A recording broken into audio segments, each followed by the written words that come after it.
collide. High road roaring every night. Spotlight on Spurs, feel the fight. Spotlight on Spurs, hearts ablaze through the cheers and cloudy days. From the lane to glory's flight. Spotlight on Spurs, shine so bright.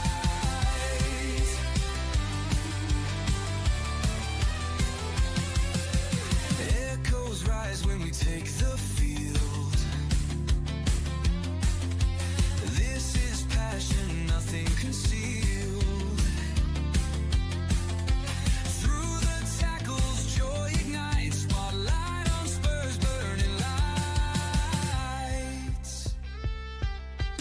Feel the tempo, sweet and wild. London's warriors never mild. Every challenge we endure. Spotlight on Spurs, loud and pure.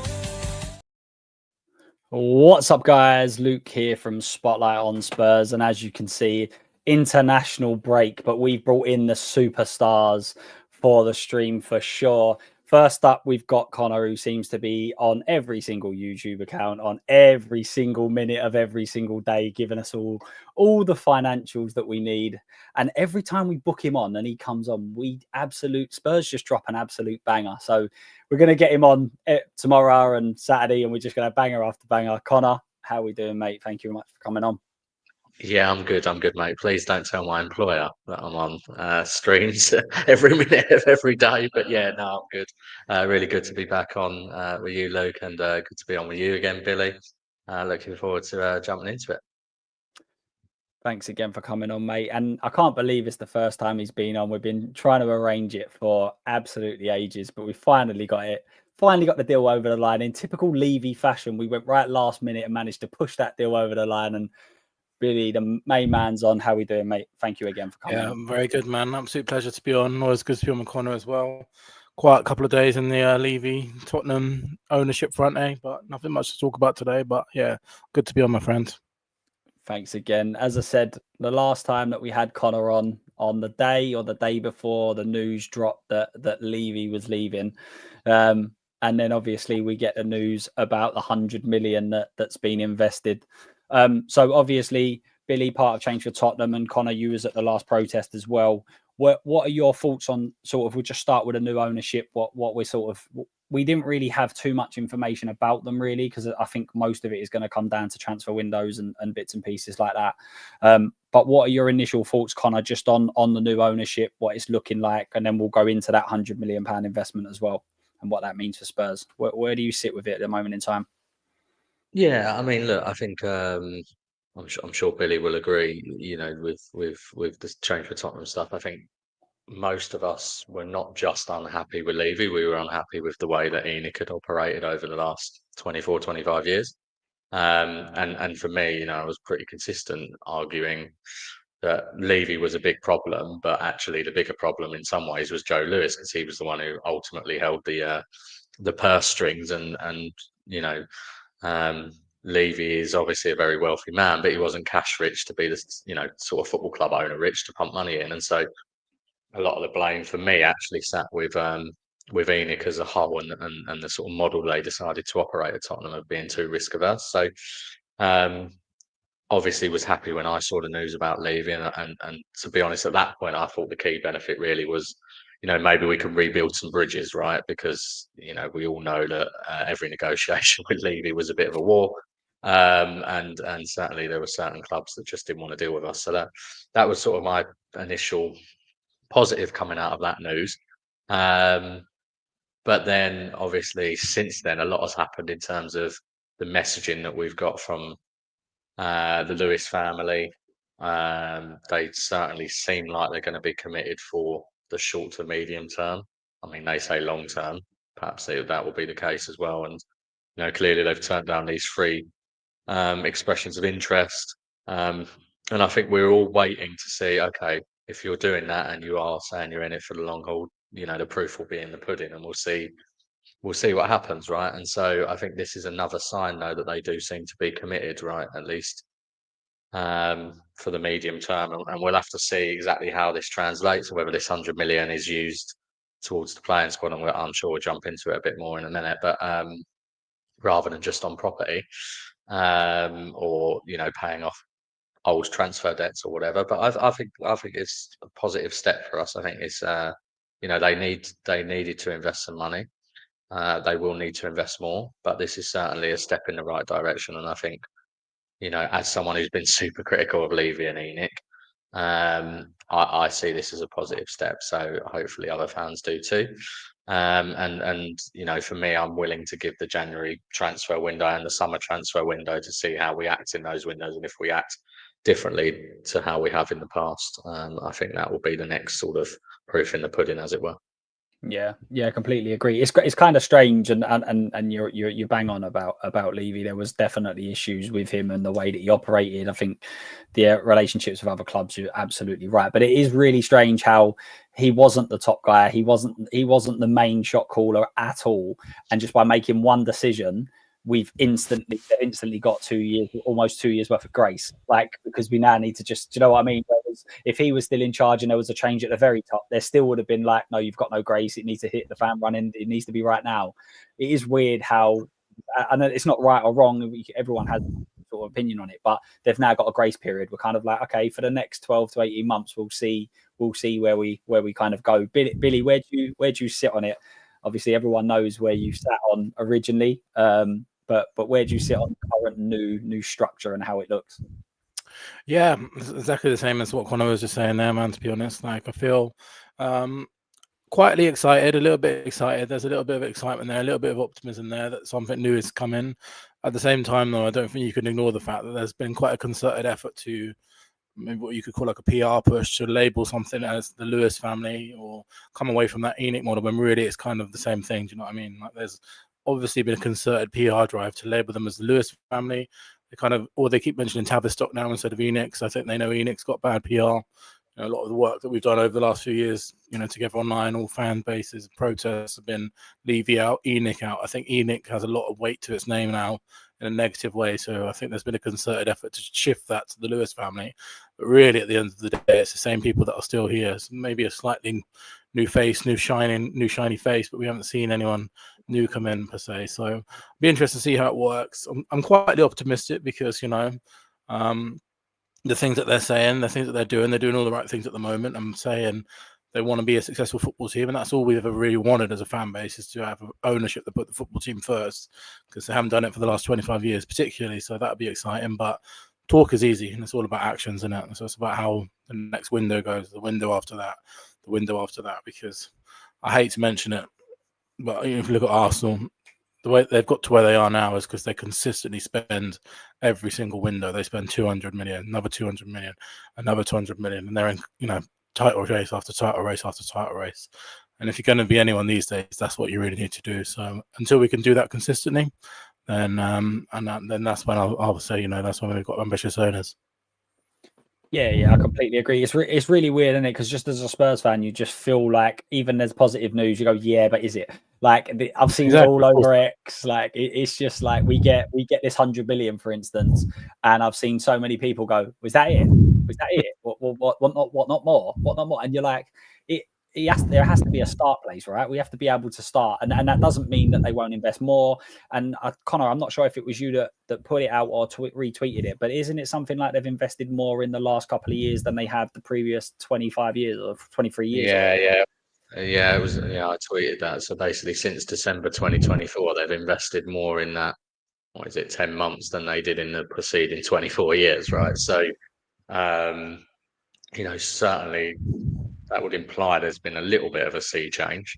I think, and look, I think since we moved into the new stadium, it's definitely been the case that transfer spend has gone up significantly as well. We can all argue about whether they've spent on the right players or not. I don't think there's an argument there, mate. I think no. We can all say they've spent in the wrong places. That's pretty clear. Yeah. Now, obviously, wage spend has been the huge issue, and we're still lagging behind significantly when you combine the two to the rest of the big six. So. But I do think in the summer just gone, look, it wasn't a perfect window because I'm sure we'll get into it later. But there, left winger situation we didn't solve, but we certainly got a different profile of player coming in terms of Simmons, Milani, Kudus, Paulinia, who would have been demanding bigger wages. So, that was a step in the right direction as well. And so, yeah, it's going to be interesting to see how that. I think when it comes to January, most reasonable fans will say it's a difficult window, regardless, and that's a difficult window for everyone. That's not just Tottenham, right? There aren't that many big signings that happen in January, so they'll get a little bit of grace probably in January, not a huge amount, but a little bit, and then it'll be next summer again. We want to see players of that ilk that I just mentioned being signed again, don't we? And look, I mean, on that point, Luke, you raise around the people saying it's only 100 million. They're not exactly, we can't spend any money now anyway. It's the 9th of October, right? So, and the way that transfers work is that, the payment terms are structured such that you pay over a number of years anyway. And what I took as a positive out of the statement was in the actual headline on Tottenham's website, they put initial. They used the word initial, which implies to me, and hopefully applies to everyone else, that they will be looking to put more in as well. And this is sort of the start, which is needed because unfortunately this is just the way it is in the Premier League, right? No one is self-sustaining. The Cronkies have put in over 300 million since Arteta got the job. And that's one of the reasons why they've been able to start competing again. So it needs to happen. And when we've got a football club that also has a property company attached to it effectively, we drain cash even more so. So it needs to happen and there needs to be more. Yeah, completely agree. Blaine coming in as a member. Big up, my man. Thank you very much. Luke tried to coerce me into getting drunk tomorrow. Public safety warning. Jokes aside, shame I'm off. Would have been good to catch up. Mate, you don't need coercing. We all know that. We all know that you don't need coercing. You just need a simple, are you available? And if it's a yes, then we're drinking. It's good. There's nothing wrong with that, mate. Big up. Thank you very, very much for being a member. No, I completely agree, Connor. But this is a starting block, right? We need to have a starting block. And as you said earlier, the summer window there was a difference in there. Whether we done enough, whether we could have done more is a different situation. But when you look at it, there were 4 positions that were improved instantly, which we haven't done for probably Ange first season. That summer window, we made quite a big change. But then again, we lost Lloris, Dyers, Keynes. There was a huge overhaul, wasn't there? Whereas with this one, I think that the level of, if we're bringing in that level of player consistently, then that's a good sign, right? And we've obviously mentioned it already about the amount of money that this club spends. I'm not overly fussed how much it spends. I think eventually it will catch up with you if you constantly don't spend enough. But it's almost like we just need to get them right. Even if we're spending 30 million, at least get it right, because the 50 millions are not right and they're not worth 30 sort of thing. So I completely agree with the 100 million. Me and you, Billy, will discuss the 100 million, and then Connor will tell us where we're wrong, or whether we are right. Let's see about this. With the 100 million, what do you think that is for? Do you think, because there's loads of people that are literally going, that is 100 million for Semenyo on it, which I think is fantastic. What a simplistic way to look at it. Brilliant. What do you think it is? Do you think it's the start of something new? Do you think it's just to improve cash flow? Where do you kind of sit with it, Bill? I'm not too clued up on this kind of thing, but I do follow Connor and I read his stuff and pretend that it's my own. So I do a bit of that. So he'll definitely be able to talk about it a lot better than I can. But firstly, I think there's a couple of misconceptions online, which Connor will go into a lot more detail than me. But £100 million football transfer doesn't mean you go out and spend £100 million immediately. It's like, you obviously pay a small amount up front, and the way that most of these things are done nowadays, you might be paid over 5-10 years or whatever. So 100 million in cash could mean you get 5 or 6 transfers at pretty decent money, or the starting point from it. Again, from following people like Connor, my friend Sam is good into that kind of thing as well. There's plenty of other accounts as well that talk about these sort of things. People talk about our transfer debt, our stadium debt, our some stuff to do with debt that it could go towards. Obviously, historically, in our football club, this kind of money gets spent on property. And I know no fans are sitting there hoping this 100 million goes onto property. Let's hope that that's not the case. I'm not going to pretend to be clued up on it, mate, but I just hope that if by moving this 100 million around somewhere else, then it might give us more spend on transfers later down the line. I saw Ali Gold was talking about, and I think BBC as well said there's a source that was saying This is, and as Connor mentioned earlier, this is like the first part of the money which might come, and they're keen to be successful in transfer windows. They're keen to back Tottenham, and this part might be a small part of it. I'm not going to pretend to be a financial wizard, but I just hope that this is in some way or form at least just being able to spend continually on transfer funds, because that's what we need really to go forward. Yeah, 100%. I mean, again, I find it quite strange is that fans specifically, it's like, well, the owners don't put enough money in. They put money in. Oh, that's not enough. And it's like, well, like, do you know what I mean? We can't have it every single way. They're not going to turn around and invest 500 million. And Connor, I think you're bang on. Like, what is the actual difference right now in other than cash flow and what the board it looks like on the books? We're not going to go and sign anyone in the next couple of weeks because we can't. So therefore, it doesn't really make too much of a difference. But yeah, what because I'm completely with Billy. I'm not going to even confess that I don't even know how to write 100 million, let alone how to break it down. What is the situation in this 100 million? Where do you view it, and how many wrong views are on X currently right now? Yeah, sure. I mean, you just gave Billy a bit of a hospital pass there, so Billy managed that really well. So well done. But yeah, I think we can't say for sure, to be honest, what it will be used for at this point, right? But I think it's certainly the case that so if you look at Tottenham's cash flow, we as at the last set of accounts, we did actually have the highest cash balance in the Premier League of any Premier League club, because as I say, it's really normal that Premier League clubs can't sustain themselves, because that's they're not really in. Owners of Premier League clubs are not in the game to make money on a yearly basis. They're in the game to try and make money when they come to sell the club. And so I think I've frozen. Have I frozen? There we go. No, you're all good. Oh, good. So yeah. Look, I think some of this will be to pay off probably old transfer debt on some of the signings that we've already made, because to the point that everyone is raising, obviously these things are paid over many years. Some will go towards property, and some will probably go towards new signings. But what it does mean is we've got £100 million cash in the bank today that we didn't have yesterday, right? So that can only be seen as a positive. As well as that, we all know that they've also lent from Macquarie Bank against future Premier League revenues, and that could potentially be worth something like 90 to 100 million as well. And so, in terms of cash flow, we don't have any sort of short or even medium-term cash flow issues. There's no intention from the club to pay off any of the stadium debt at the moment, because it's such low interest. It wouldn't make economic sense to pay it off early at this stage. And so I don't think any of this money will be used towards stadium debt repayments.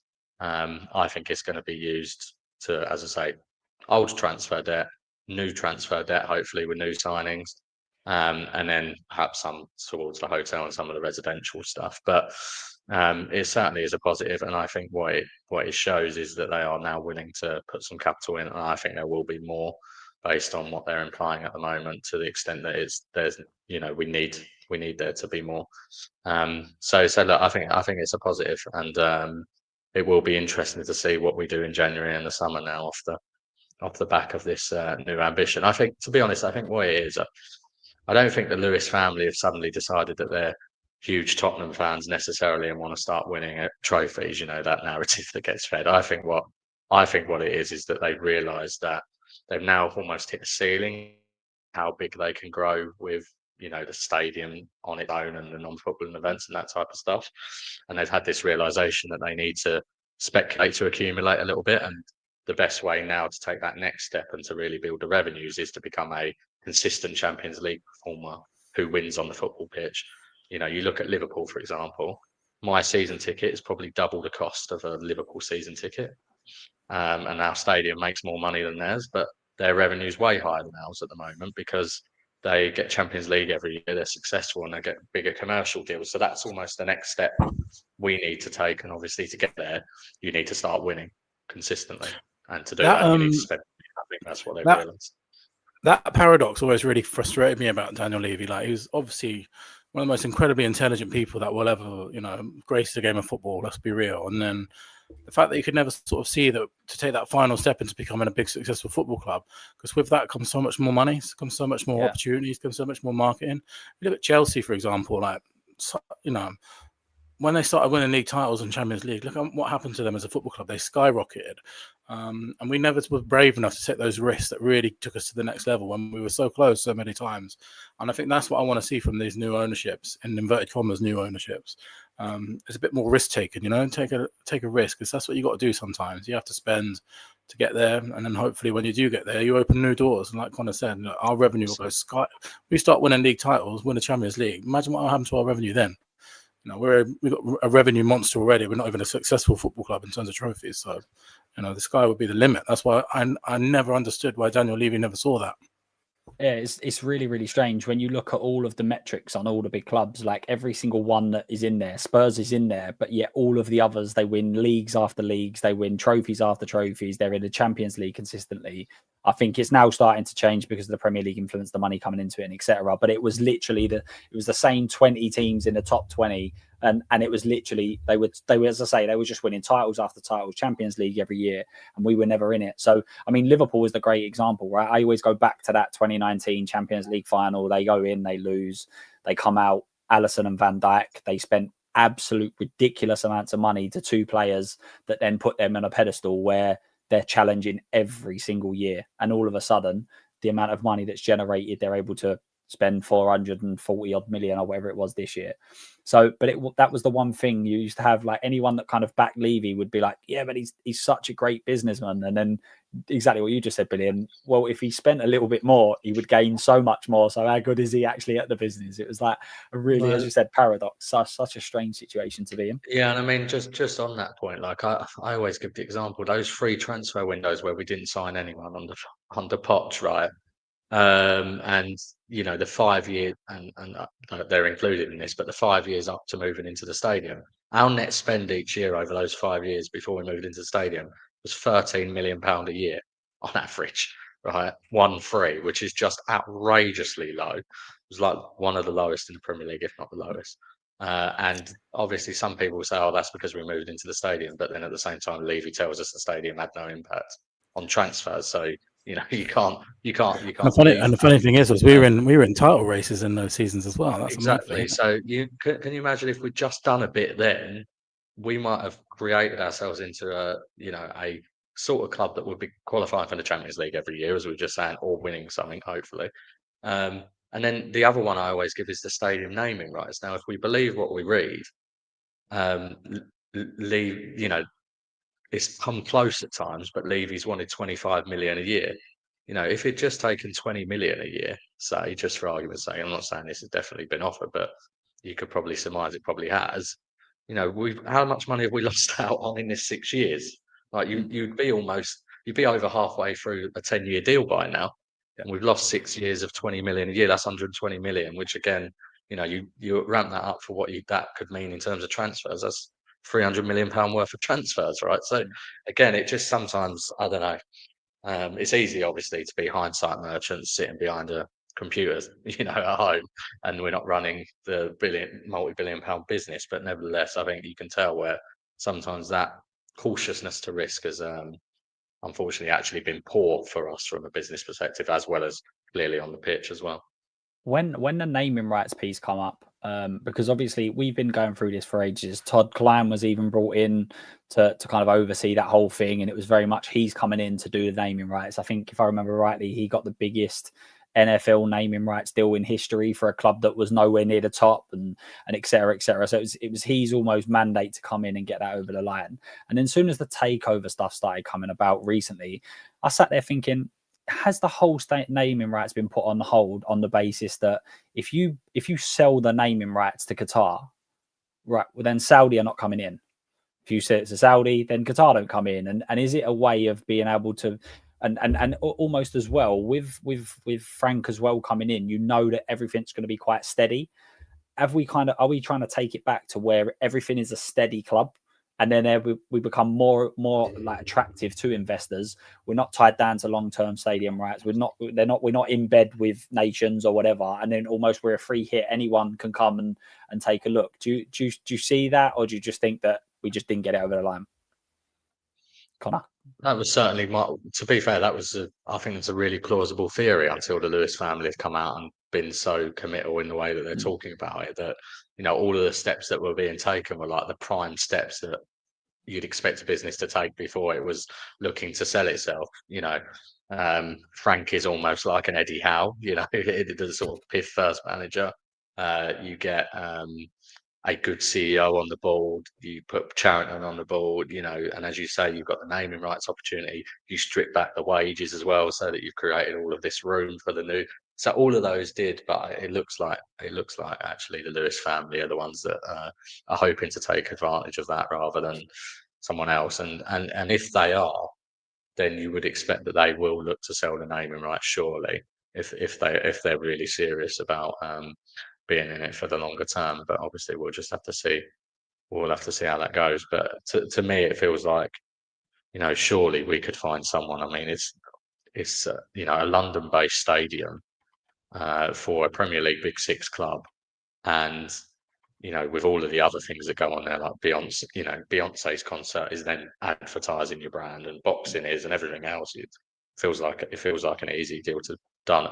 I mean, the interesting thing with that Todd Klein is he's gone to Chelsea, I believe. I think he's still there, and they don't have a front of shirt sponsor still. So I don't know whether he's involved with that as well, but perhaps he's not quite as good as we anticipated him being. Never trust anyone with the name Todd. I reckon that's straight off. Never trust anyone that's gone to Spurs. I mean, he's gone to Spurs with the one remit, naming rights for the stadium, and 6 years later we still got one. You're the guy we want to bring in for naming rights, or stadium sponsors or whatever it is. Absolutely crazy. But would you be a fan? So obviously with the naming rights at the moment, it's obviously Tottenham Hotspur Stadium. Some people still call it White Hart Lane, and obviously Everton went down that whole naming rights. Their stadium is currently called the Hill Dickinson Stadium. Bill, if we get a strange name, a different name, would it still be White Hart Lane? Would it still be Tottenham Hotspur, or would you be calling it, for say, a Hill Dickinson Stadium? Mate, let's be real. Whatever we get, it's going to be absolutely ripped to shreds online. That's just nature of being a Tottenham fan, right? We're always the ones that get targeted, so they'll always find some kind of pun for us to take the piss out of. I think it's an interesting one, football fans, and you could do a whole podcast on this, mate. I'm sure, the morality decisions that we're going to have to face over the next few years. Different owners come in, all kinds of different backgrounds. Different people have different views on different backgrounds. If you get an investor from Saudi Arabia, if you get an investor from Qatar, and the sort of moral problems that might come with certain fans, some fans will be opposing it. And it's the same with naming rights for me as well. I know plenty of fans out there that would want to stick to calling it White Hart Lane, but the reality of modern football and the way that it's going, you've got Serie A matches in the USA and La Liga matches in the USA. It's becoming such a globalized, business-centered, money-making way. That sort of tradition and class, the working class aspects of the football game, is disappearing before our very eyes. And I think naming rights of stadiums is part and parcel of that. And we're just going to have to front it up and deal with it, because it's just the way modern football's going. So unfortunately, I would love it to be White Hart Lane forever. It's probably going to be called something absolutely ridiculous name that we're going to have to get used to and have on the front of our shirts and stuff like that. But that's just the way it is. I think, everyone will still be going in the WhatsApp groups, what time are you going down the lane, what time are you getting down the lane. But I think as modern fans, we're going to have plenty of things like this to look forward to in the future, because, our club is likely going to be bought by some kind of state-funded organisation. Our stadium is going to be changed, and that's just the way modern football is. Yeah, and it's happened everywhere, right? It's not even just in football, really. I mean, everywhere is seeing exactly every sport, man, isn't it? It's like, Saudi is taking over everything. Absolutely everything. We have got a late arrival, an extremely late arrival. He's finally arrived. I thought you was just tuning in for next week's podcast, mate. But thanks for coming back over, mate. How you doing, Chris? You all right? Not bad, mate. I'm not gonna lie to you. I looked at the time; it was 8 o'clock, and I was just sitting there on my Xbox playing away. I'm sitting there chatting to a few of the boys, and I'm like, it's 10 o'clock. I was like, shit, I better go. And you normally message me and be like, everything all right, mate? What's going on? But yeah, sorry about that. That's all right, mate. Now we know we're second in command here. That's perfect. Connor played a little trick on me before we started as well. I thought it was just going to be me and Billy on a 1-to-1 at one stage. So yeah, no, thanks for coming on, mate. No, as I say, Billy, I think I completely agree. I mean, we've got this sort of thing where we live in this fantasy world where, and everyone said it. It's not just us saying it today, but like we think that there's people out there that are worth absolute 10 because. Spurs are valued at around, let's say, 4 billion as a rough figure. I'm sorry, Connor, that's really insulted you because you've probably got it down to the nth degree. But we're going to say for someone that's worth 4 billion ain't going to buy Spurs. It's going to be someone that's worth 10, 15, 20. If you're worth that and you've got clean hands in every single, it's just absolutely not going to happen, right? And as Connor's already said on other shows as well, everywhere has you couldn't shop anywhere, you couldn't buy things, you couldn't go online because everywhere leads back to somewhere. So you're just going to have to kind of get rid of that or go and support the local team where you've got 100 people turning up and that's it, in it, because that's just where we're at, unfortunately. So we are just going to I know lots of fans are rightly scared about, what that could mean for us, like morality wise for the future. But I'd always point to the fact, and they'd say, is it a bet the devil, But I would say, there's plenty of things that Ian can leave you have done in the past that just makes any sort of, in terms of morality, they're not exactly clean. So I think, sometimes we need to get our head out of the clouds in terms of that. Yeah, and also we anticipate that it's always going to be so negative, but it doesn't necessarily have to be. I mean, I always use Man United as a prime example, and what Jim Ratcliffe done there. One of the big reasons why the fans wanted him was because he was a local lad. He grew up in the area. That was it was all very much a family feel. And the first thing he does is remove people's lunches and sack off 250 local people. So I do think that they had an extortionate amount of staff and that they probably did have to make cutbacks. But sometimes it's the way of doing things. And when you're sitting there splashing out 350 grand on Casemiro, but can't afford to, so it's going to be one of them where if you look at the positives, it will be great. If you look at the negatives, it will be really bad. But actually, if you look somewhere in the middle, hopefully we'll be able to come to a happy medium, right? I mean, Psycho Teacher, this is absolutely correct. We need to get rid of that red sponsor, and that should 100%. never ever happen ever again. I completely agree. I mean, I was gearing up for a crypto DJ to buy us last week, so that's not happening anymore. So anything can happen in the future. Mate, the halftime entertainment was going to be off the charts. It was going to be the place to go. Do you know what I mean? And that would have been Levy's legacy. He always wanted that to be an entertainment spot where people stayed for hours. If you had a techno, your man Ange said it was like a nightclub, didn't he? After games, in his first 10 games, it was really going to be like what we got that DJ.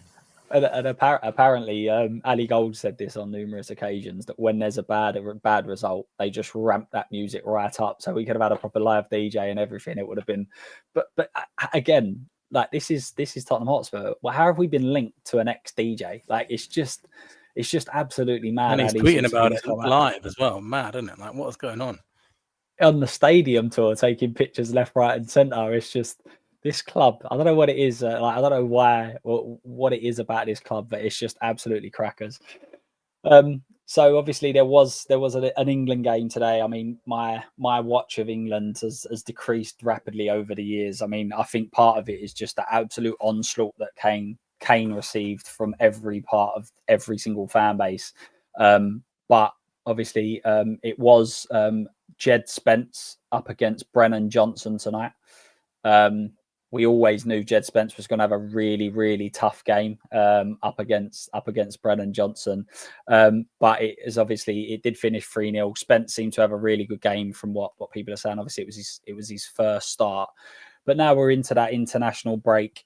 Is it something I don't look forward to it at all? I think there's too many. But they are making some changes from next year. What's everyone's thoughts on the changes? Because it's going to all be condensed, basically, isn't it? So it's going to go from being, month after month after month, there's international breaks, whereas where they condense it and it's like 3 weeks all on the trot. So something will be crazy dropping at Spurs, no doubt. But Chris, are you a fan of the international breaks being condensed? So they go on longer, but there's not as many.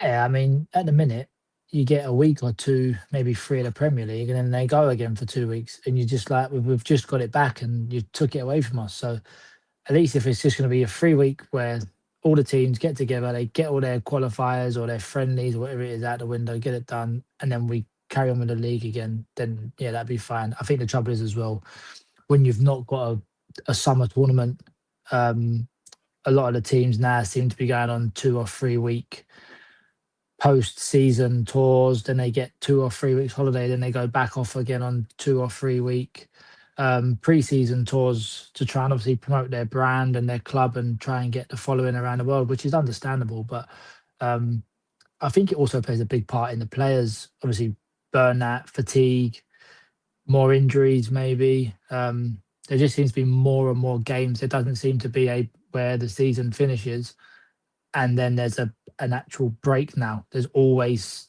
I mean, it's good if you're obviously a football fan and you love watching the football, but then you've got to think about the toll it takes on the players themselves and what does that actually do.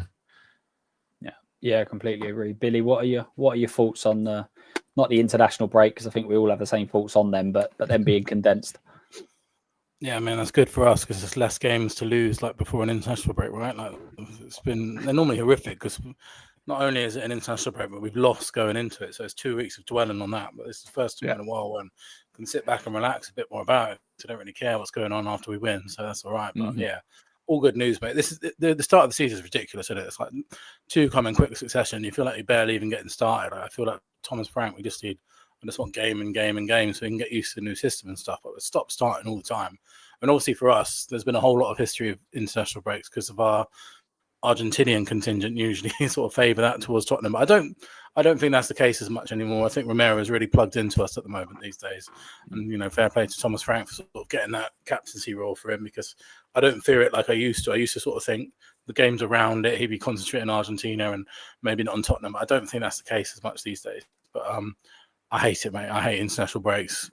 I'm really passing interest in England these days. I didn't even switch on today. The only reason I would have watched is if Spence was playing. And like you, mate, it was Harry Kane related. Like I used to watch with Harry Kane to try and break the record and whatever you. And then since he left Tottenham, I have no interest in England whatsoever, pretty much. So yeah, I'm all for a few of them, mate. That'd be great. Yeah. Connor, where did you stand with him? Yeah, same as the guys. I think it just feels like it kills the rhythm, doesn't it? All the time, as you say, you start to get this little run, and then suddenly, fucking hell, it's another international break, and then you're in WhatsApp chats talking about whether 100 men could fight a gorilla because you got nothing better to do with your time, and it's all a bit painful, isn't it? But so yeah, that will be better. I think. The other thing I was thinking about the group chat that we're all in is absolutely wild during international break. Some of the debates that are going on in there, man. Mate, it's gone absolutely Spurs, isn't it? It's gone absolutely crackers in that group chat. Every day there's something going on. We need some sort of adult in that chat, I think, to rein us all back in. But anyway, but the other thing I was thinking about was obviously it's not impacting us this season, particularly other than for Sarr, because at least Ghana haven't qualified with Kudus, but African Cup of Nations is becoming bigger and bigger, obviously, because there's more African players playing in the top leagues. And whether they look to do some sort of break that at least coincides with that, because, obviously we're going to come on to it later, but a lot of our fans want Semenyo, right? You can imagine a world where we lose, if by some miracle we sign him, and then Ghana do qualify and we lose both our wingers for a few weeks. It will be pretty painful. So, but there's just too much football being played at the moment. I think Chris touched on it. Absolutely, that is definitely the case. And people say don't get your violins out because they earn a lot of money, but equally at the same time, I think all of us would rather not see players get injured so often and play at a better level, and it gives us more entertaining football to watch and have some proper breaks. So that's exactly it. Because that's exactly it. Because as a fan, you just get a worse spectacle. Right, like you remember back in the days when teams were winning 2-0s, 3-0s, the fans would be singing, right, we want 4s, we want 5s, and teams will go out and score 5s and 6s and 7s. Whereas now they go, we've got a game in 3 days, let's just kind of relax a little bit and we'll score if it comes, but we're not really going to play too much to it. So we actually see a worse game of standards because of the amount of games that are played. So I completely agree. I'm not sympathising with them because the amount of games they're playing in terms of how much they earn, etc. But it makes the game worse, and even like Pep Guardiola style, for instance, was very relentless. It was always about winning the ball back and everything else. and now they're playing 75, 80 games a season, it looks like he's slightly changing the way he's playing his teams, because he knows, well, if I keep doing this, I'm just going to keep losing star player after star player. Or players have shorter careers. They'll just have shorter careers where instead of being able to peak at 28, 30, they'll be peaking at 25, 30, 25, 26. And by 30s, they're absolutely finished because the body just can't keep up. We mentioned earlier about Blano. What a legend, coming in with 5 gifted subs. Much appreciated, mate. I have seen a few people saying thanks. I'm assuming that anyone that has got one, please make sure you say thank you to Blaine. Massive supporter of the, well, I don't know if he's a supporter of the channel, but he gives gifted subs for sure. I don't think he's much of a supporter for me. He's normally slagging me off in one or two of them group chats that we mentioned earlier. So thank you very much, Blaine. Much appreciated, mate. Thank you very much.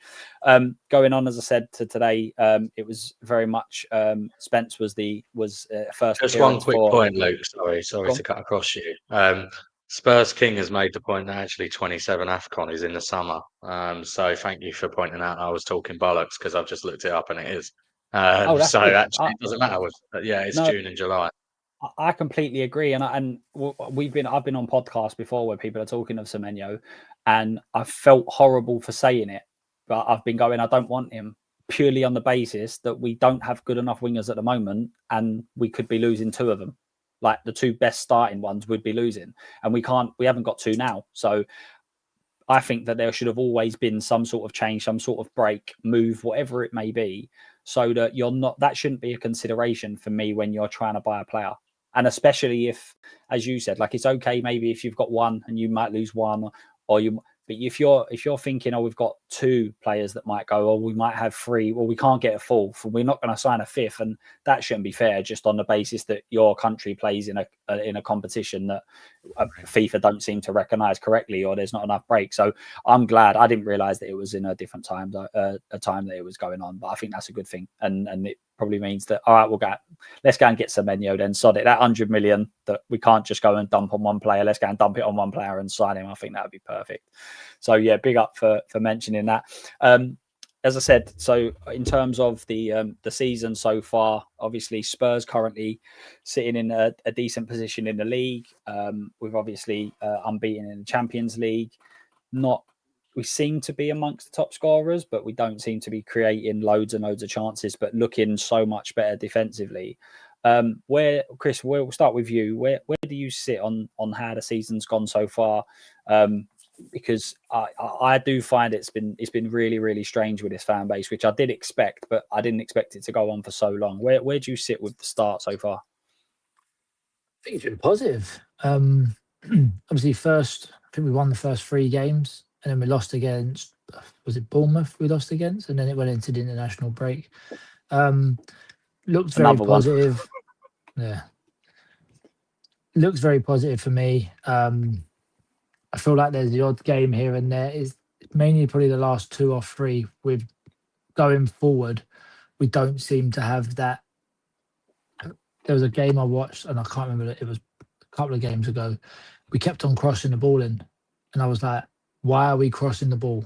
And in the next game, we'd done it again, and I just kept on thinking to myself, why are we crossing the ball? And in the second half, we came out and we seemed to stop doing that, and it was either we were getting more shots off, or we was trying to play the extra pass in the box to then just get a tap in.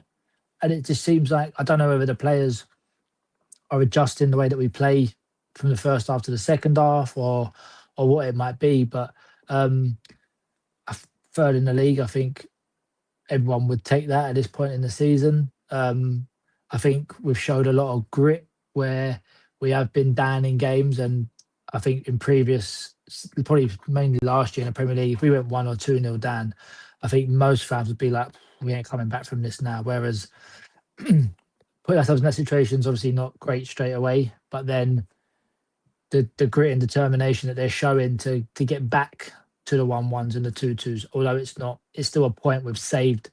But I think there's definitely a positive switch in there that we can bounce back if we do end up going 1-0 down, which I think is really good. I would just like to see us be a bit more clinical in front of goal and show that we're obviously we can do that. individual players, I think everyone's really stepped up. So yeah, overall for me, really good start, and I'd like to see the more of the results and more of the games coming. Yeah, Connor, you said something earlier about being hindsight and being a fan in hindsight. It's easy to say you should have done this and you should have done that, but it always also works the other way sometimes. Like, I think that any Spurs fan would have been offered the start we've had, the positions we are, the games and everyone would have took it. But yeah, I'm seeing all over the place criticism coming in now. I don't know whether this relates back to the old Angie and Ange out thing, which I think part of it is because there was a hell of a lot of split within the fan base, and I think it would have been very similar if Ange was still here. If he would have made this start as well, it would have been identical. It would have been a lot of Frank fans would have been also having that same sort of discussion anyway. But where do you sit on the whole start to the season? And where we're at this moment in time. Yeah, I agree with what you just said. I think part of it is the Ange out bit, and people wanting to, people are often more worried about being right than what's best, and so if that feeds their own agenda, they'll make the point. So yeah, I think there's definitely a bit of that. I think there is also the fact that, to be honest, it's not just a Tottenham thing. I know we like, because we're so consumed by it. Football fans just have ridiculous expectations, right, and are very fickle. And so that definitely plays into it, and it's an emotional sport, right? So when you win, you're happy. When you lose, you're not.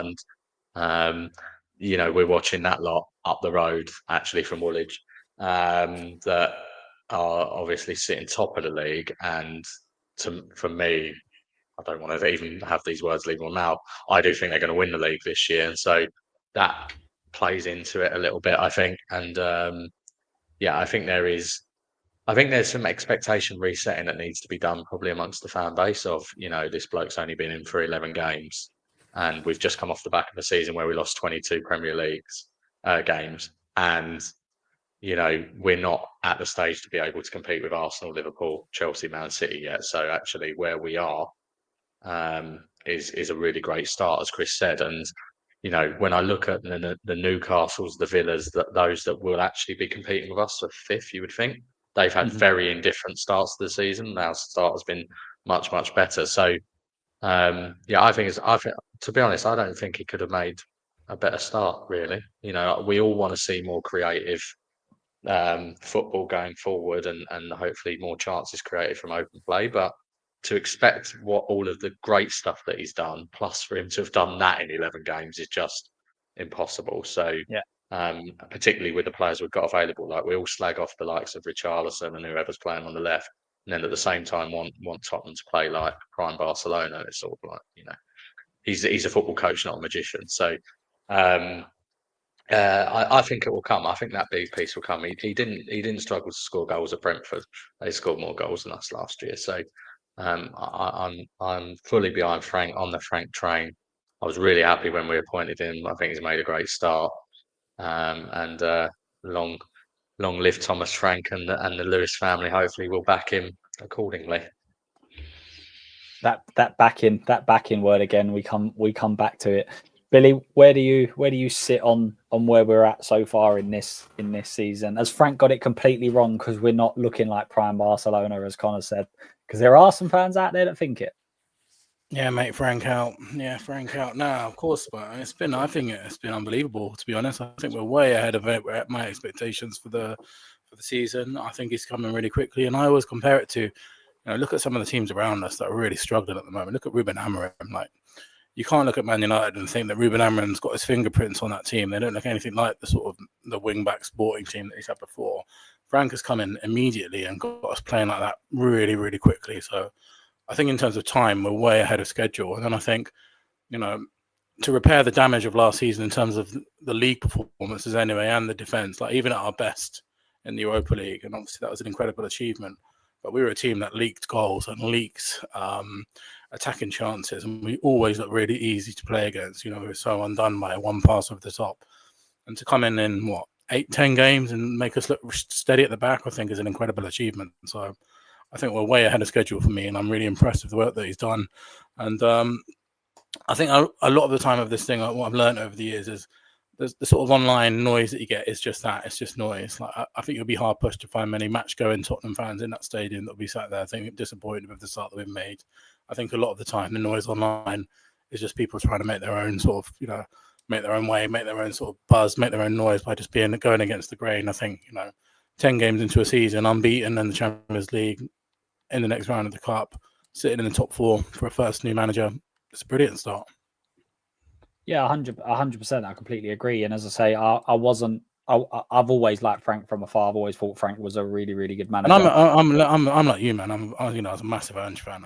I love everything that he stands for. Attacking football is, what I go for. But I bought into Frank as well, man. I think he's a really sensible, smart, adjusted guy. Yeah, I've said this before as well. Like YouTube and particularly YouTube, but X as well. It's almost like if I say a positive about Ange, it's like, well, you hate Frank then. No. Yeah, no, that's no. been the way on Twitter as well at the moment. like You can't both. slag off one without being positive. Yeah. And I'm almost like sometimes, like I generally sometimes go on to shows and try not to be too negative on Frank because people just be like, oh yeah, but you love Ange. And I'm like, no. I'm just saying that with Frank, we need to improve, we need to get better. But how people are saying that we shouldn't be giving him time and things like that, I just think is absolutely crackers. Because as I said at the start of the season, if anyone said, right, you will be sitting third, you'll be going into the 137th international break, you'd be third in the table, you would be unbeaten in the Champions League. Like you're never going to expect to have 10 fantastic games. Like you're gonna have games where you don't look as great, you don't look as good. Players are out. I mean, as you said, Connor, like we've been saying it for ages. But what makes me laugh about this is that we should be one of the best attacking sides in the country, but yet we think that at least 2 of our attackers need to be replaced, and Simmons hasn't got up to standard yet. So how good would Frank be if we had a Savinho? Say we got Savinho in, we got Kane in. How good would our front 4 be? Because that we should be the best right now is just absolutely mad. At some people look at it, but I think I was talking about this the other day. I think the last 2 years were so high and low in terms of emotions. Like we went through every single ringer. We went through the absolute ringer. We were losing every game in the Premier League. We won the Europa League. And is an incredibly passionate guy. Those press conferences, he was fighting the fans. He was taking on fans in the stadium at times. Like we really went through it in the last 2 years. And now we've got like this steady pair of hands that's kind of like just sort of steadied the ship. And I don't think some fans know how to react to that because we're so used to going up and down every single week. So I think Frank will take a bit of adjustment for some fans, that we've now just got this steady pair of hands that's actually just going to come in and say, I'm going to make sensible decisions regularly and I'm not going to be rock and roll about it. I'm just going to do the right thing often. And I think some fans, probably myself included, because I'm a very emotional fan at times, need to adjust to that. Yeah, 100%. I mean, that word you just said. That word you just said about Spurs. When has Spurs ever been called sensible? Like, exactly. That's why I think we don't know what to do now. Yeah. Sorry, Connor, go on. No, sorry, it's my fault. Yeah, I think like when I sort of reflect on the last, basically since Poch, right, and interviews, Frank is the first manager though in interviews. I don't know what you guys feel, but I feel like he almost says exactly what all of us are thinking. He's so honest and humble, and also criticizes the right things as well, but in a very sort of not calling the players out style of way. And I think it's exactly what you just said. He's just sensible. He's just intelligent, isn't he? He just gets it, I think. And obviously, it's early days, and that can change because people used to say that Ange interviewed well, and then obviously he spent 6 to 8 months looking at the floor afterwards in interviews. So that can all change. And even Slot you're seeing that with a little bit now. I mean, everyone loved Arne Slot last year, and now he's getting a bit tetchy in the last couple of interviews, if anyone's watched them, because obviously they're losing games, right? And we're all emotional, so that happens. But for me, he does just seem that sort of, he's not up and down. So I think it's I think it's exciting times for Frank. I think he's a top tactician, top coach. So be interesting.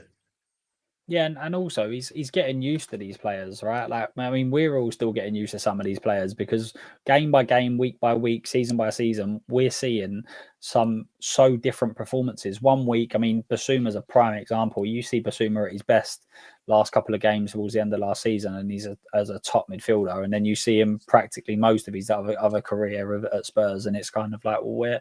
What are we supposed to be seeing here? Bentancur, I know, has been through injuries, but he's been so up and down. But there's everything about this club seems to be up and down, right? We were saying about Levy.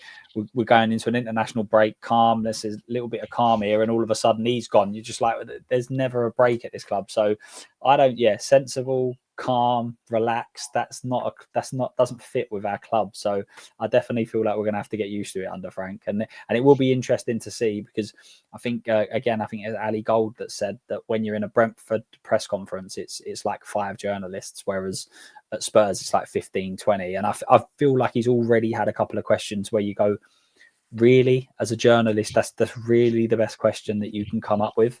And if you've gone on a bit of a run where you've lost a few games or whatever, it'd be interesting to see. I don't think he'll crack. I think he will keep this same persona throughout, but it'll be really interesting to see how he holds it down at Spurs.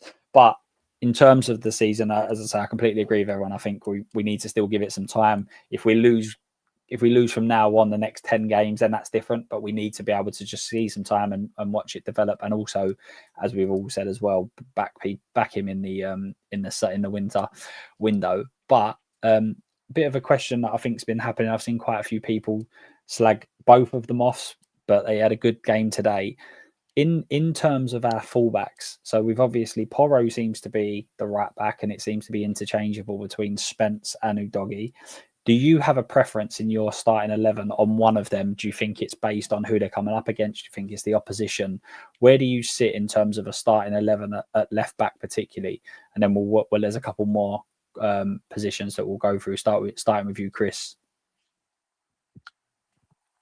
I think Spence has obviously played really well at left back, but Udogie is going to challenge him for that left back spot. Obviously, last season it was Udogie's, and there was no real challenge, and then Spence sort of come in and done really well. So that's a headache for him to have. But I think while Spence is playing well, he needs to keep playing because he's proven he can do it. And then it should then give Udogie the little nudge to then have to then sort of step his game up and perform better than Spence and give him something more than what Spence is giving him to then make him go, right, Udogie, that's fine. The only other tactical change I could think why he would play Udogie, obviously Spence right-footed naturally, Udogie's left-footed naturally. And then there might be some games where he would prefer to go with the natural left-footed on that left-footed side, and that'd be the only thing I can really see that he might feel why Udogie should start. But for me, Spence has been playing really well and deserves to keep his spot at left back. Yeah, Billy, where do you sit on the left back? Because obviously Spence being on that left hand side, not being left footed, it does come with its own sort of issues. But do you prefer him there than Udogie? I think it's a really tough call, I'll be honest. I think it's almost exactly a 50-50. I think in regards to Daniel in the chat there has nailed it. I think if you're up against a really decent right winger, you want Spence there defensively. And I don't think Udogie's bad defensively either, by the way. I think he's a bit underrated as a one-to-one defender. But I'd rate Spence as probably the best one-to-one defender in the league. And I think Udogie is excellent going forward, like we saw it against Leeds at the weekend. He's building up a good relationship with Xavi and Odegaard. So, and I think obviously which favours Udogie massively is he's left-footed. Spence always has to cut in to make a cross or cut in to do something different on there. I think it's a really good problem to have. I don't think there's much better fullback depth in the Premier League than them two. I'd be interested to see Spence maybe rotate with Porro a bit more because Porro seems to play every single game. Rarely gets rested. Very rarely gets rotated even. His availability is easily his biggest factor for us. I think he's missed 2 games since he signed for us, which is unbelievable for a Tottenham player. That's with our medical history. Exactly, for a Tottenham player, that's exceptional. I honestly think I struggle to choose between Spence and Udogie. I think Udogie is absolutely brilliant. I'm a massive fan of him. Same for Spence. I think you have to go game by game. It's the kind of problem that Man City have in it, like when you're choosing like Foden or Bernardo Silva or something like that. I think That's the level of quality is. It's really, really good depth, and I couldn't choose between them, to be honest, mate. Yeah. Connor, what are your thoughts on the fullback situation? Yeah, I think. Look, I agree with Bill. I really like Udogie, and I think he's got a bit of unfair criticism from Spurs fans recently who He have looks back probably to his best at forgotten. the moment as well, doesn't he? He really does. He looks back to his best. He does, and I think they've forgotten that in his first season, most people were putting him in the Premier League team of the year at left back, right? And then he had that very long injury, and then was rushed back, and because we didn't have the best depth, right, in that second Ange season, and Ange wasn't playing Spence to start with, and then suddenly, he had a bit of a poor season. Plus, he's been asked to invert, which is not Udogie's strength. He's an overlapping traditional type fullback. So, and to Bill's point, I think that's why you're starting to see him come into his own. But I think Bill said it there. If we fullback depth, we need one more probably. But in terms of those three, we've got the best three for sure in the Premier League. And the reason I say that as well is because they're all different. So you've got Porro, who has that unicorn ability to create goals from right back, and he's almost like a Trent Alexander-Arnold type. Yeah. Right. Not great defensively. I don't think he's as bad as some fans make out, but he's not great defensively. But his ability to cross the ball is second to none. You've then got Spence, who can lock up any top winger, and the 1v1 defending, I completely agree with. And then Udogie's that traditional athletic overlapping fullback. So it's a really nice problem to have. And so I would just rotate them based on opposition. You want to have a more balanced team. You play Udogie left back. You playing against Saka, and maybe you play Spence, right? And as my dad, who that is, has just said, we need to have multiple positions, and I think back to the earlier point that we talked about with the amount of games now, you need squad depth, don't you? And we've got it at fullback at least in those three. Yeah, would you like, so obviously a lot of people have been saying Jed Spence is a left back or a right back. Would you be happy for him to play on either side, or do you prefer him? I personally think he's much better on the left hand side, but I don't know whether there's only just a small sample size where he's just not had a run of games at right back. Maybe that's part of the issue, but I feel like his biggest strength is defending. And most of the dangerous wingers in this league are left-footed, playing on that right-hand side against him. So he's coming in on his stronger side. So I would look to get a right back. But I think that's part of the key for us, is that all them three profiles are so very different. And as you said earlier, Bill, about his availability, Porro's availability at Spurs as well. I think that should be considered as well. When you talk about a player able to play that many games, I think at Spurs should come next to it, because Moani didn't ever get an injury, didn't ever miss a game, and he's only just returned to training after missing 3 or 4. So absolutely crazy. But and here's a good stat for you: Pedro Porro's never played in a 0-0 at Tottenham. There you go. Is it not approaching 100 games, isn't it? Yeah, never played a 0-0, so that's my kind of player. You know what's going to happen next game, right? 0-0. 0-0 versus Villa. But you did touch on it, and I forgot to go back on that, Connor, about Porro's fullback. I completely agree. I don't think he's as bad as some people act. But sometimes when you've got that ability, then you get other players around him to iron out them sort of defensive frailties. So you put Romero, you might put a more defensive-sided midfielder on that side, say, for instance. I always say the Musa Sissoko role when he was brilliant at just being able to cover that right box. But, I mean, Trent at Liverpool is exactly what I've said before. He's not that level, but he's around that. And he is such a weapon and such a force. Then you have to be able to find ways. There's never a perfect puzzle. There's never ever going to be. So if you go and you play Porro there, then you have to find another way to be able to make sure that wherever he lacks defensively, are we able to get sufficient cover in there? So it's always just like moving the puzzle pieces. But I think that especially under Frank and the way that he operates, we need to get a little bit more understanding that there will be different games, there'll be different understandings, different partnerships, different expectations every single game, especially when you're in the Champions League, because you're coming up against the elite of the elite. And actually, Frank's tactics might mean that he fares better. He fares better in them games because he is someone who likes to absorb a bit of pressure and be able to counter. And that's when we've looked pretty decent. And obviously, you had the PSG game we didn't win. It was than other games this year where we've looked really good by being slightly more defensive. But Going on to the news that broke, it was a couple of weeks ago now, in terms of Savinio signing that new deal. I think the expectation, especially when the transfer window ended, was that Spurs would be going all out to get Savinio through the door in January. Now that one looks dead and buried, and we mentioned Semenyo earlier. Personally, I can't see that happening now. I think especially if he carries on this trajectory, I just don't see him coming to Spurs. Is there any sorts of player out there that you think that would fit into this system? Because I think we probably all agree that left wing and striker are the ones where we're really lacking. What are the options out there in the left wing for you? We'll start with Billy this time. I think the obvious one is the one that we've already spoken about in terms of Semenyo. I feel a little bit upset, not upset, that's the wrong word, but I was a little bit gutted about Savinio. I thought he would have been a really good signing for us. Because he's got a lot to prove, really talented player. It seemed like he actually genuinely really wanted to come as well.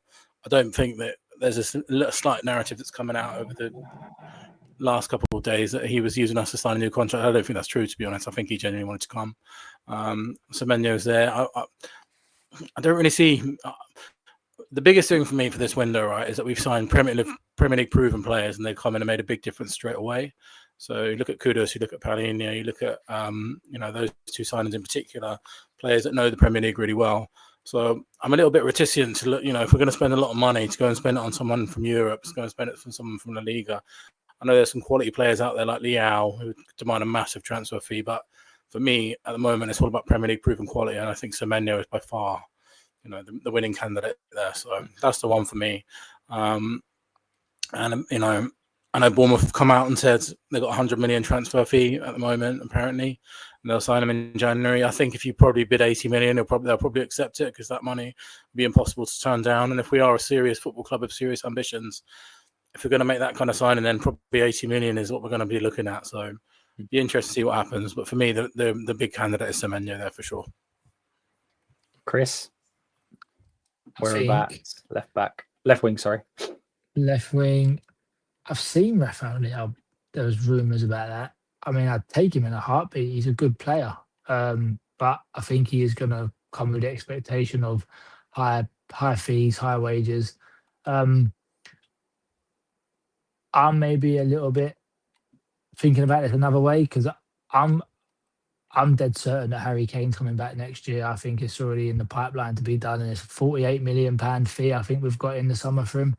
So there's £48 million of our next budget in my head that's already gone, because we're signing Harry Kane. He's coming in on 300 grand a week, and that's our super signing next year. So I don't know. I think it will depend on if there's any more outgoing than incomings. But Semenyo, if there was an offer that could be made and we could get him, I would take that all day, if I'm honest with you. It's a good sign. And I mean, he's proven even more why he's being sort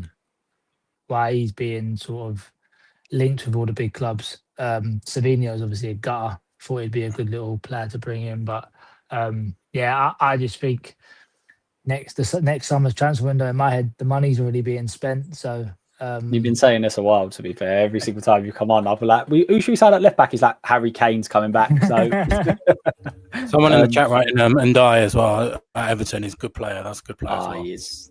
Yeah. I think that'll be a smart signing too. Yeah, so the Savinio deal is very, very strange how it just come about. We're the only club in the world that get two players that really, really want to sign, and both of them sign new contracts within like a couple of months. It's just absolutely typical Spurs. It's just absolutely bad. Connor, where are your thoughts on the left wing situation? Yeah, I mean, look, I think Semenyo is the obvious one. It is quite funny with Semenyo though, because I remember when we were linked in the summer, a lot of fans didn't want him. And suddenly they're flopped completely on that based on is that hindsight fan? Is that hindsight fan that you said about earlier? Exactly, but I think he's a top player. The other thing is, I think he if I think about the type of left winger we do need someone who is an explosive goal threat. Because Kudus, for all of his strengths, and he's been brilliant. He's been my player of the season so far, and he's settled in brilliantly. He's not explosive in terms of goals, right? He's got loads of other strengths, but goal scoring output is not it. So, whereas Semenyo, he spoke about this in an interview after the game about how he's really worked on not snatching at chances so much and not focusing on power and placement. And you see that this season in terms of, obviously, his goal scoring has gone to another level. So, but yeah, I think with Semenyo, obviously people are worried because he's an Arsenal fan as well, and they don't want to get hurt again like we did with Eze. The one thing I would say is I don't think Arsenal can make the Semenyo signing without selling someone, because they are so close to the UEFA squad cost rules right now. So unless they sell a Martinelli or something, which I know he's been linked with a move to Saudi and things, I don't think they can do that deal. So, why not us? But January is going to be difficult because they got all that money in the summer, so they're not desperate for cash, right? And they're probably thinking as well, we sell another one of our top players, do we piss Iriola off so much that he then, thinks, fuck this, I'm going to go. So they might be thinking of that. And I think Liverpool's one I've always, that was when in the summer when the people were talking about Semenyo, I thought, Salah is now on the decline. He might go at the end of this season. Semenyo feels like the perfect signing for Liverpool to me. So that's someone who we could potentially be competing with for that signing. But I don't think he's worth 100 million for what it's worth either.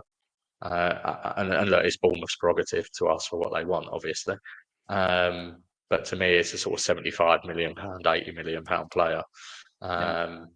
But yeah, I'm struggling after him, to be honest, at the moment, because I also like Ndiaye at Everton, but I don't think he's quite. He's probably a little bit lower on the level than Semenyo for me. But he's a top player, but not quite that level. And then I agree, abroad you never know how they're going to settle in. So, but left winger is absolutely what we need to sign. Yeah, I've just Interesting point on actually had a look. Semenyo is when he was Odebert's age, he was at Newport. So there you go. I was just going to say that I've just had a little look at his stats throughout year on year, and last year was the first time he reached double figures for goal scoring. Semenyo, I think it's 6 games, 7 goals. Sorry, 7 games, 6 goals this season. So he looks like he's going to probably beat his tally of 11 from last year. But doesn't it just go to show that maybe with Tel and Odeberg, we just need to be a little bit more understanding? Maybe one of them needs a bit of a loan. Maybe they need to. I think Lily White Lab put out a video recently just saying that where a lot of the they were the elite levels, but it was players like De Bruyne, Salah. Where were they at 20s, which is what Odeberg and Tel are, and they are nowhere near a top Premier League team. So maybe Semenyo is a perfect example why we just need to be a little bit more patient. But then again, I understand the frustration. We shouldn't have gotten both, I don't think. Yeah, and I think when you go back to what we were talking about at the beginning of the show with Levy and Enoch, I think the frustration lies when that's all that you have. Do you know what I mean? When you've only got those youngsters to rely on. If you've got a Semenyo and a Odeberg rotating, then suddenly you're laughing, aren't you? But when you've only got that's what I've been saying. When you've only got that, that's when you fall down. We've got a lot of players that are the players that comes off the bench that kind of try and change it. Like Tel would be an unbelievable second striker, wouldn't he? Like, brilliant. But when he's your only striker at the moment, that's when. But just going on, and Semenyo is a real good example as well, because I was saying very early on, there's no point even looking at Semenyo because they'd sold so many players that unless you go and just put an extortionate amount down. And listen, there is positives and negatives, no matter what sort of way you go about signing players. If you're really aggressive with it, you can go and get some real top players, but then also you could annoy loads of clubs. There's so many different things of looking at it. But waiting and doing business late, you might go and get the odd bargain. You might go and pull out a Van der Vaart last minute, 100% definitely. But if you would have gone very early on and slapped down 70 million on Semenyo at the start of the window, is that a possibility that would have been done? And then potentially, I think Kirkes was always gone, but is it potentially both centre halves don't get sold because now they don't need to sell them instead of not needing to sell Semenyo? So hopefully we sort of learn from that as a club and go, well, hang on a minute, we're entering a new phase now. Maybe we also, how we go about signing players needs to enter a new phase as well, because it would have made such a difference if you went early with Semenyo, got him through the door, and then all of a sudden you're sitting there going, maybe we just need a striker, and that kind of maybe completes the puzzle, because we had the money there for Savinho, so we must have had the money there before that as well, sort of thing. So yeah, I completely agree. They've made a lot of money in the summer, but for a club like Bournemouth in the revenue is next to nothing. You know, for a PSR Mm. era, if you slap down 80 million, they can't reject it. They can't. But also the way that they operate, and it was exactly, this is one of my I mean, look at arguments them now. They about look even Frank. better than this season, don't they? Like, And that's exactly it. Like, people kept telling me, because what he done at Brentford means that will definitely transition at Spurs. And I'm like, but hang on a minute. If they sold a Tony, they knew that they had another player already ready to come into that role and develop. And Bournemouth probably look at it the same. Bournemouth will go and sold 4 of their 5 back 5, 4 out of 5. And yeah, and then they've already replaced them. And we're sitting there going, hang on a minute, we sold Kane 4 years ago. We still ain't replaced him, and we replaced Bow with Bow 7 years later on loan. Like, it's just that this is so it's very, very different. And obviously it's harder at a bigger level. But I am struggling with names on that left hand side to think he's the one that actually really, really, like, because there's no point going and signing a player for, and I think this is one of the reasons someone mentioned it earlier, how long till someone mentions Lookman. I think the idea with Lookman was that that possibly in 2 years you're already looking at potentially upgrading that space, or no one's put in a £40 million bid for him, which is what was expected, and there were so many wingers that all went for that £50 million price tag. Is there something that there's a reason why he hasn't gone, right? Because so many wingers did go for that price and he didn't. There's normally a reason as to why that is. So I'm stuck on the left wing situation as well. There has been Chris's favorite topic. There has been some Kane quotes earlier on in the week, and then obviously a little bit more has come out recently in terms of potentially a new contract at Bayern, him being happy to stay there. There was one extremely good piece that came out today, which I don't know whether some of you have seen, but I don't know whether this is regurgitated, but apparently Ben Jacobs has said that he's expecting, I can see a scenario where Manchester United move for Kane. I still don't understand it. I didn't understand why we want to go there 10 years ago, let alone now. But if Kane was an option in the summer, is that something that you two, because we already know Chris's answer, is that something that you two would be looking to take? Because again, in our group chat, we've had a couple of people that are saying that he's far too old, he wouldn't improve us, we need to move on, etc., etc. Connor, where do you sit on Harry Kane returning or going to Man United as well? Yeah, I think we were together on Last Word on Spurs when this came up as well, Luke, weren't we? But I think, and I said then, for me, I don't know why, again, it might be the Lewandowski thing that is making me feel this way, but I can see him going to Barcelona. I just can see him thinking, do you know what? Barcelona is Barcelona at the end of the day. You go and be the main man at a Barcelona. Other than you've obviously got your Mal, but you get my point. The number 9 at Barcelona, you're guaranteed to probably win something. Get closer to winning that Champions League. I think he probably knows in himself as well. It's not quite as physically demanding as the Premier League, La Liga, as he's getting older. So that's what I can see. That being said, if you're talking him coming back to Tottenham for a couple of years at 45 million quid, bearing in mind the type of striker you get for that type of money, it's clearly a no-brainer because he's still playing at an unbelievable level. But as I say, I think he's not going to go to United either for me, because I think I don't know how much the Prem record means to him. I think people say he wants to come back to break that Prem record. I think he's still got this, even after winning the Bundesliga. I think he's still got a bigger monkey on his back around winning team trophies, and so that's why I can see a Barcelona, for example. Because you're going to win some team trophies. You're going to also, being at a club of that stature, get closer to winning the Ballon d'Or if you care about that. Whereas you go Man United, all right, he's going to score goals, but they're not going to win anything, are they?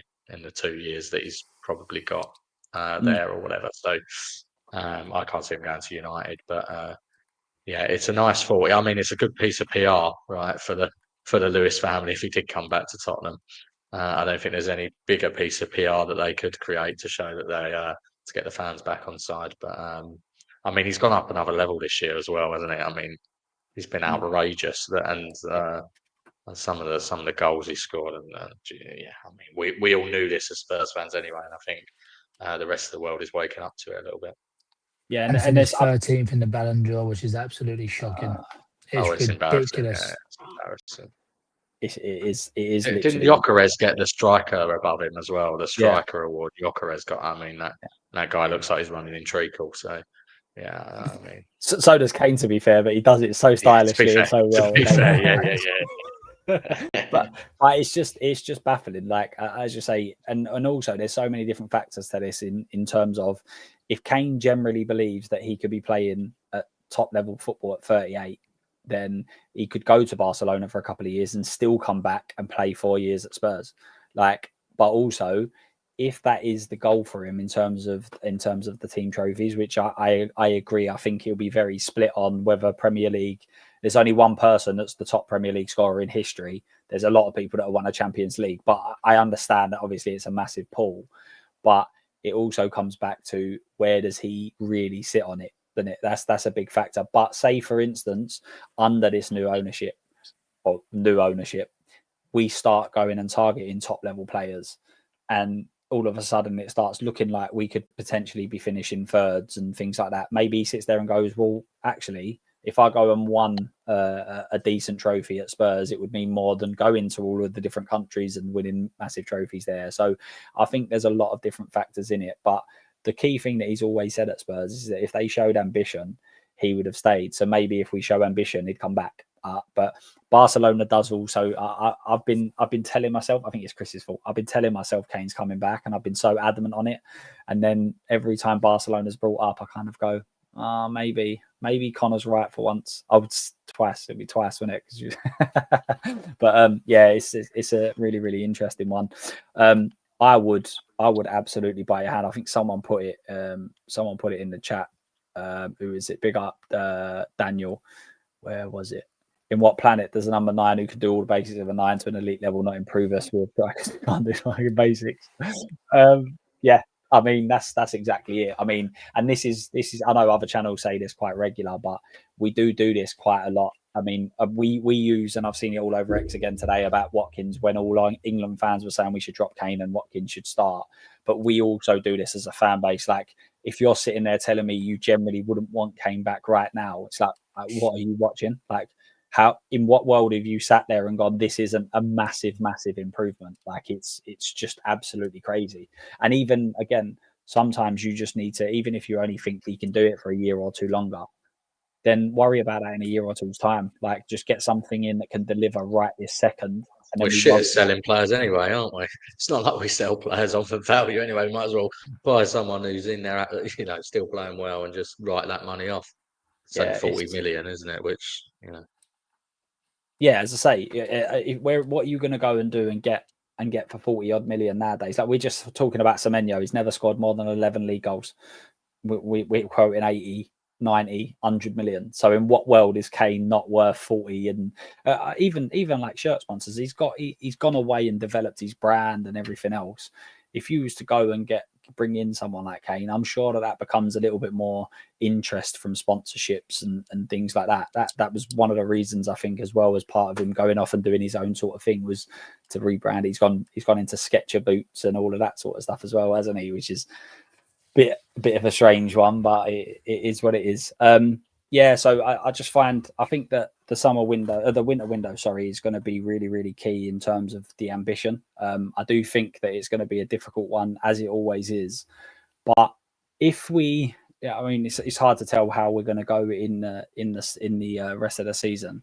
But over that period, if we don't go and get anyone that's top level, say we get a signing in, a loan signing, something like that, would you guys be happy to wait it out until the summer? Because I do think that if you're targeting a higher caliber player, your Eze's, all of that sort of players, then you are going to miss out on targets, or it is going to take a little while longer maybe to get them over the line. Is it better to, I was saying, wait for Savinho and he goes and signs a new contract? So clearly we shouldn't have waited for him. But are you under the impression, or do you feel that we should be going to sign top players immediately all the time, just do it or if he's the number one target, should we wait? Because I think we've been guilty of going and signing choice 3, 4, 5 far too often, and as we've just said, it doesn't seem to work out. Chris, what do you think on that in terms of signings?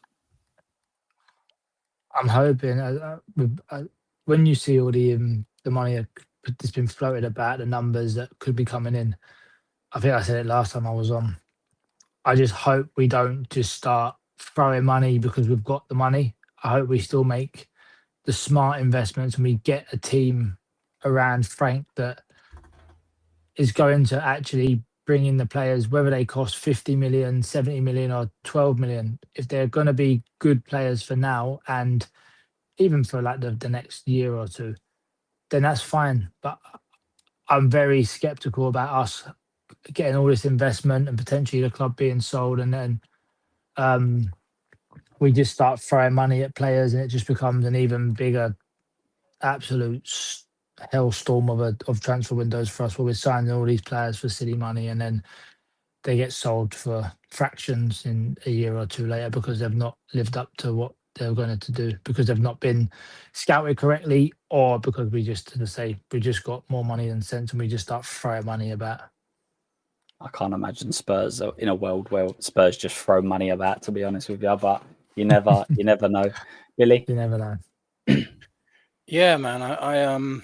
I think that's good in theory as long as we actually go through with it. And January is a difficult window to sign players. You're going to be hard pushed to find Premier League clubs that want to part with their best players in January. To quote our ex-director of football, Steve Hitchin, who says, "I hate it about the January transfer window," which is mad, really.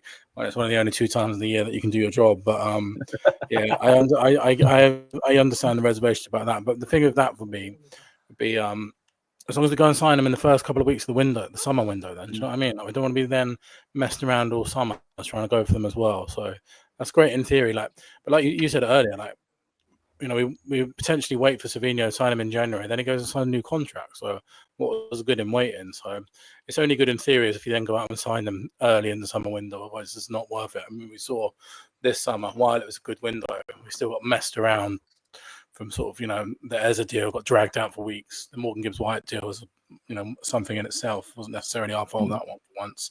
But as long as we have conviction at the beginning of the summer transfer window, that's fine. I think, January window is traditionally a really difficult window to make massive wholesale changes.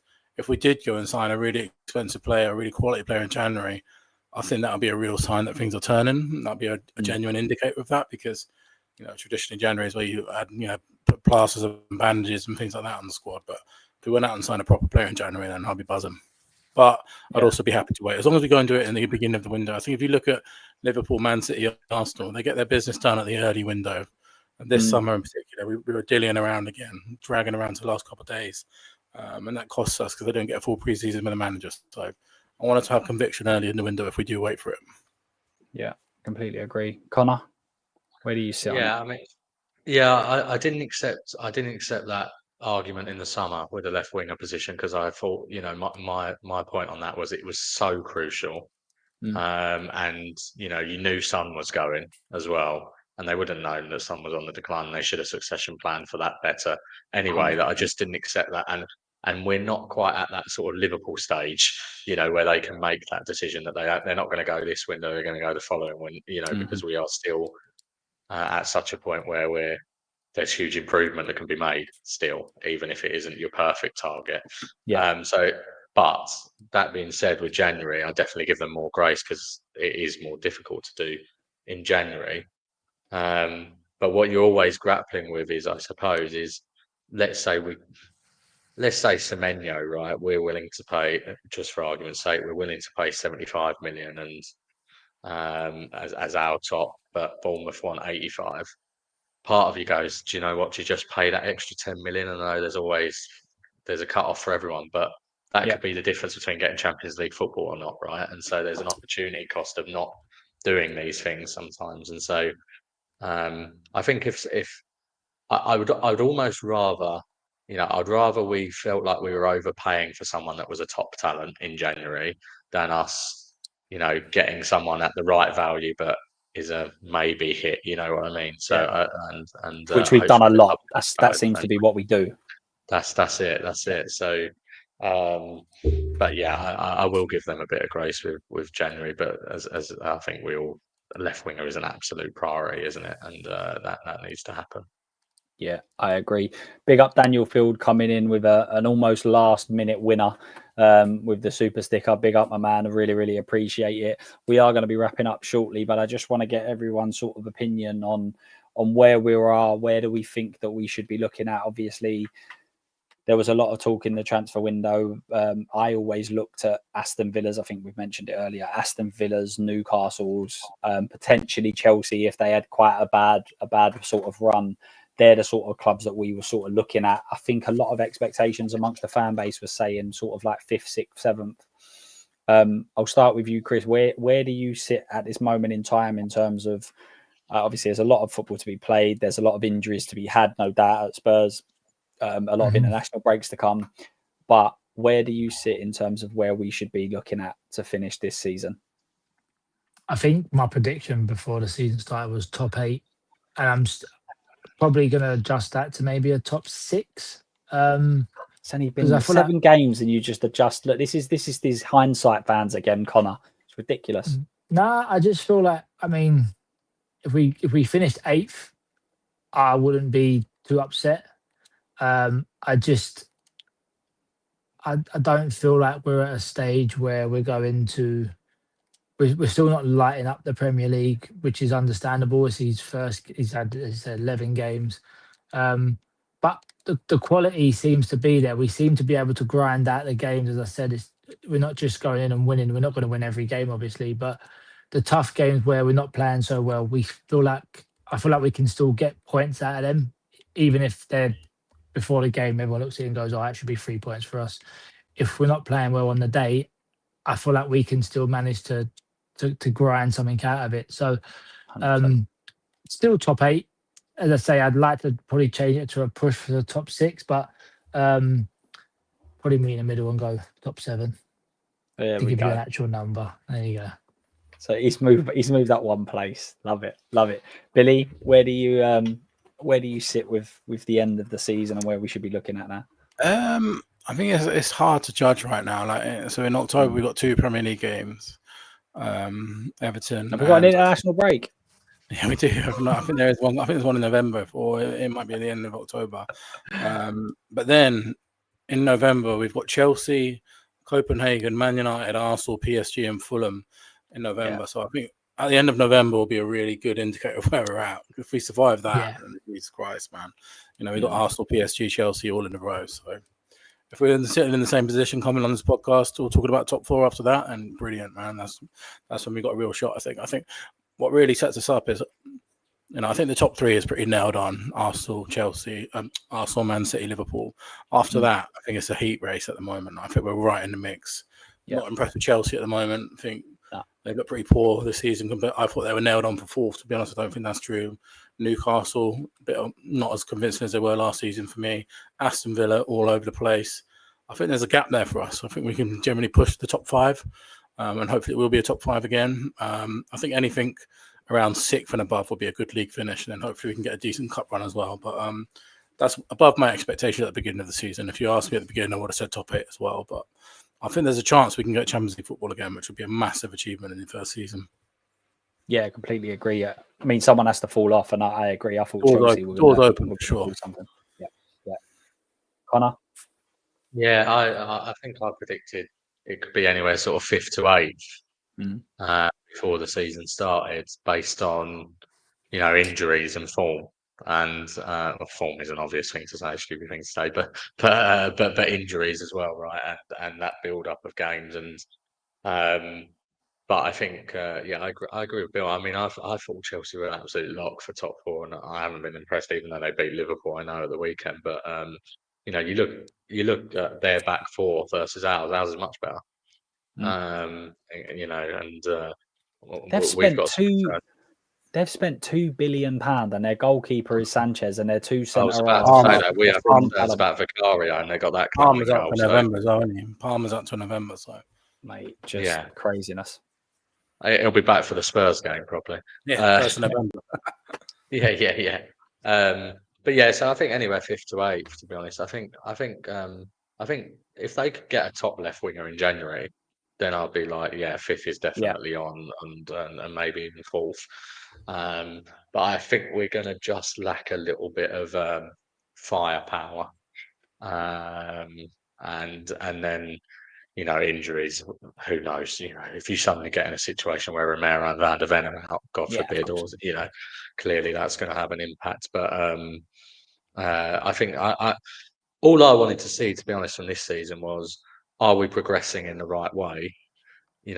Have we improved? Not just in terms of 17, because we was always going to finish above 17, yeah. but can I look at it towards the end of the season? Because I thought Frank would have a bit of a slow start, but he hasn't, obviously, even with the games being slightly easier. So, 5th to 8th for me. But you said that you mentioned it earlier. We are going to wrap up in a minute, but you mentioned it earlier about, well, maybe we should just overpay, and we keep going back to the Semenyo point. But let's say that the number for Semenyo was 85 million.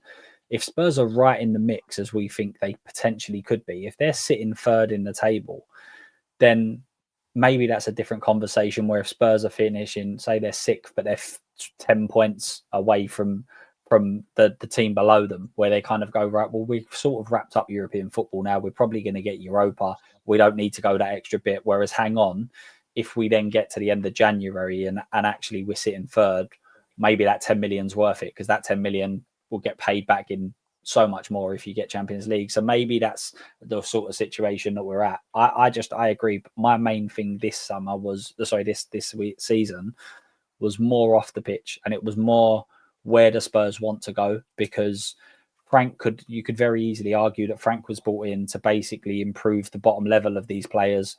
He weren't brought in to bring in superstars. He weren't brought in to bring in top players. He was just brought in to stabilize the club and make them better. He has the credentials to be able to potentially go and get these top players, but it's all about how Spurs operate and how they act. So I was hoping that we'd see a little bit more ambition. I think the summer window did prove that, but I said it again, and under Ange, the first window was very good. The next 3, we got one player in that improved that 11, terrible. And a lot of people would argue that he wasn't even that good. That wasn't much of an improvement. So, for sure, I completely agree. I mean, I would hope that we could get to the Champions League for sure. I would think if we can do that, I think it will be absolutely brilliant, and hopefully that could be the next stepping stone where we kind of go, we're not dropping out of this race now. Like, we're going to be here time and time again. If we finished in the Europa League places, that gives us a real chance to be able to progress in that competition and look at maybe winning that again. So as long as we can be competitive, then that is the main thing. And he has picked up that last minute winner. Look at that, Daniel Field at the back post in the last minute, dropping that super stick. I'll big up my man. Appreciate that. Thank you very much. I'll tell you what, mate. Semenyo in January, Kane in summer. We win the league next year. I'll tell you that now. Look at that Luke, smile. I've got a quick question for you. I've just had a quick check on our fixtures just while we was talking about that. We played Nottingham Forest in the 13th of December. Do you think you get a reunion with Andrew or not? He ain't gonna be there, mate. He ain't gonna be there next week. That was the worst. I don't know from both sides. From whoever advised him and whoever was advising that owner. You've gone from Nuno ball to Ange ball in the same window. With no transfers. Like, it just made that whole defensive squad makes no sense. My mate works at Forest, and my mate's mate works at Forest, and he told me today that they're giving him the Chelsea game. It seems like a bit of a stupid thing to do, isn't it? What's he going to do there? Jesus Christ! But as I say, we know what Ange's like against Chelsea as well. Who advised that? Who sat there and went, like, I looked through soon as that was announced, I looked at their centre back options, and they've got 6, right? The 6th choice is a 19-year-old. The 5th choice is Willy Bolly, who is about 35. They've got Milenkovic, who hasn't got any pace whatsoever. So I was like, right, well, that's rude. Like, from the get-go, I don't even know why you would even entertain that. Well. Like, just that's what I mean. It's just absolutely crazy. You've got so good players at the top end, but he'll be gone. In that he'll be gone after defensive the Chelsea game. He's gone. Damn, gone. Yeah.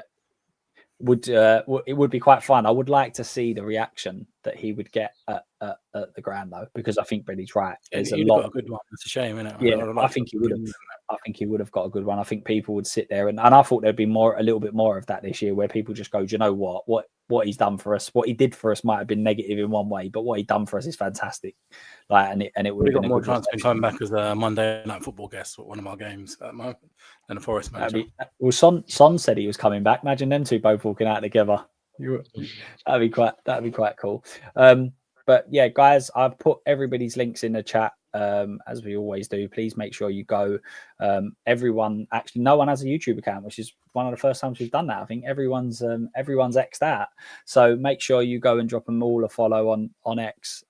Levy Nomics will always be putting up his Levy stuff, or is it non-Levy stuff now? However you want to. I love the way that when he left, it was the big debate on X about what your name was going to be. Yeah. You're stuck with it, my man. I like it. I've stuck with it. Do you know what I mean? It feels a legacy thing, doesn't it? Yeah. I don't think the phrase Daniel Levy is leaving us anytime soon. Put it that way. I don't think that's going to be forgotten anytime soon. Absolutely not. And there were some brilliant suggestions, but I think stay with the original. I think it's a good one.